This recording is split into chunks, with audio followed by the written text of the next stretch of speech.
Assalamualaikum warahmatullahi wabarakatuh. Perkenalkan, nama saya Aidil Fitrawan, mahasiswa Fakultas Ekonomi dan Bisnis, Program Studi Ilmu Ekonomi Studi Pembangunan. Pada kesempatan kali ini, saya akan menjelaskan beberapa materi dari mata kuliah Ekonomi Publik, yaitu barang publik, barang swasta, serta peranan pemerintah. Sebelum kita lebih lanjut, apa sih sebenarnya barang publik itu? Kalau dilihat dari katanya, yaitu publik, berarti untuk halayak ramai, untuk masyarakat ramai. Nah, barang publik sendiri dapat kita definisikan sebagai barang yang apabila dikonsumsi oleh individu tertentu tidak akan mengurangi konsumsi orang lain akan barang tersebut. Nah, barang publik itu sendiri merupakan barang yang dapat dinikmati atau dimiliki dan dibutuhkan oleh semua orang tanpa membayar spesial apapun. Ini artinya apa?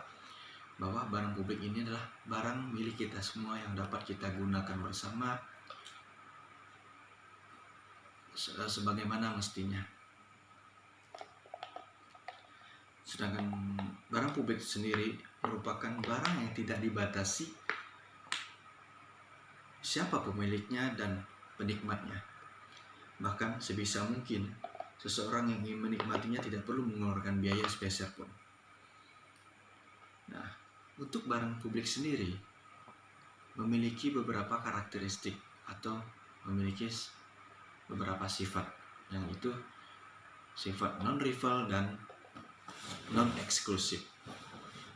Ini berarti konsumsi atas barang tersebut oleh satu individu tidak akan mengurangi jumlah barang yang tersedia untuk dikonsumsi oleh individu lainnya.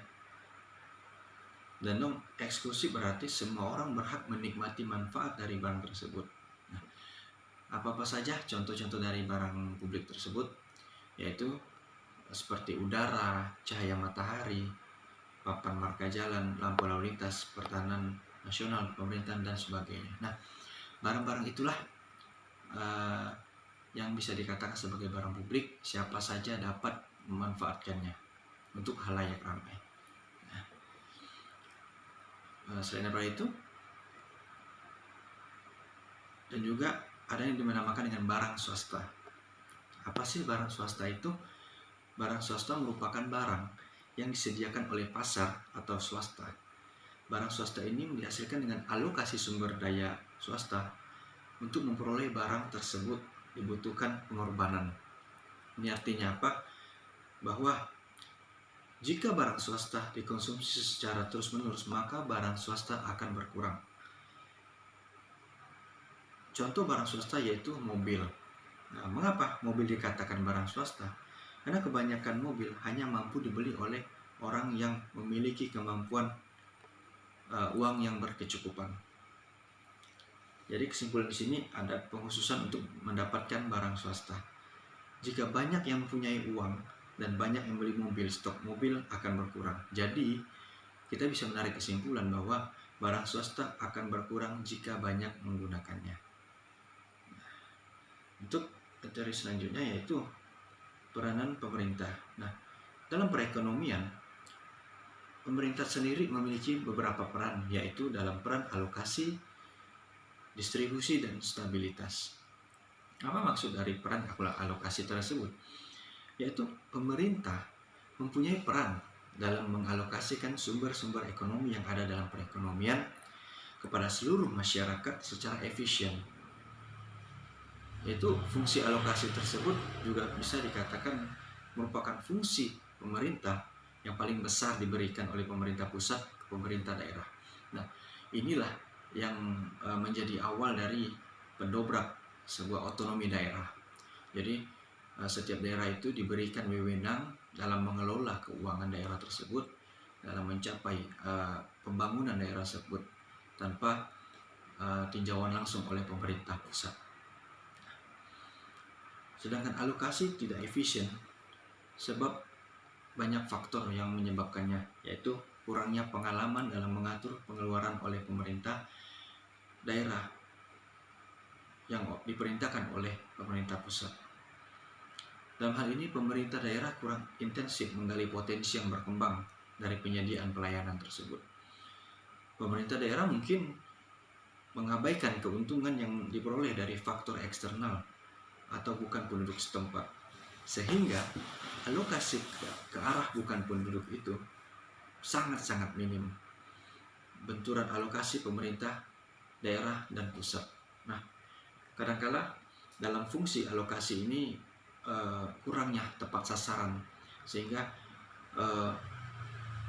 dana dari pusat terkadang tidak sampai kepada daerah. Inilah terkadang yang menyebabkan korupsi, sehingga bentuk-bentuk pelayanan publik ini tidak maksimal diberikan kepada masyarakat ramai. Untuk peranan yang kedua yaitu peranan distribusi. Dalam hal ini pemerintah berupaya untuk mendistribusikan pendapatan supaya masyarakat sejahtera dan mencapai keadilan.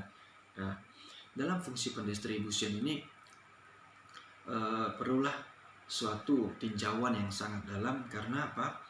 Karena agar dalam proses pendistribusian pendapatan ini pemerintah harus berupaya agar dana yang didistribusikan ke rakyat ini mengalami pemerataan, sehingga tidak adanya kecemburuan sosial antara masyarakat satu dengan masyarakat lainnya.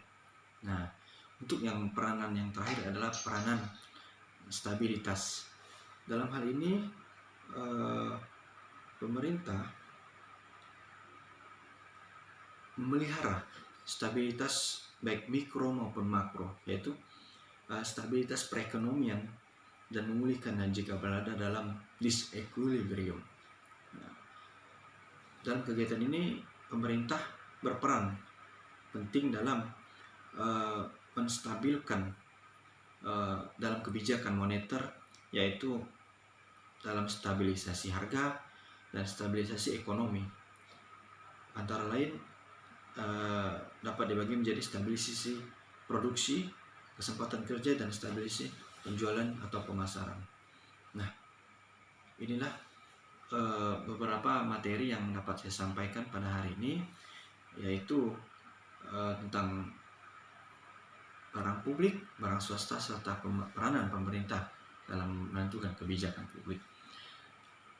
Oke, demikianlah pemaparan materi dari saya. Mohon maaf jika ada mengalami kekurangan. Demikian. Assalamualaikum warahmatullahi wabarakatuh.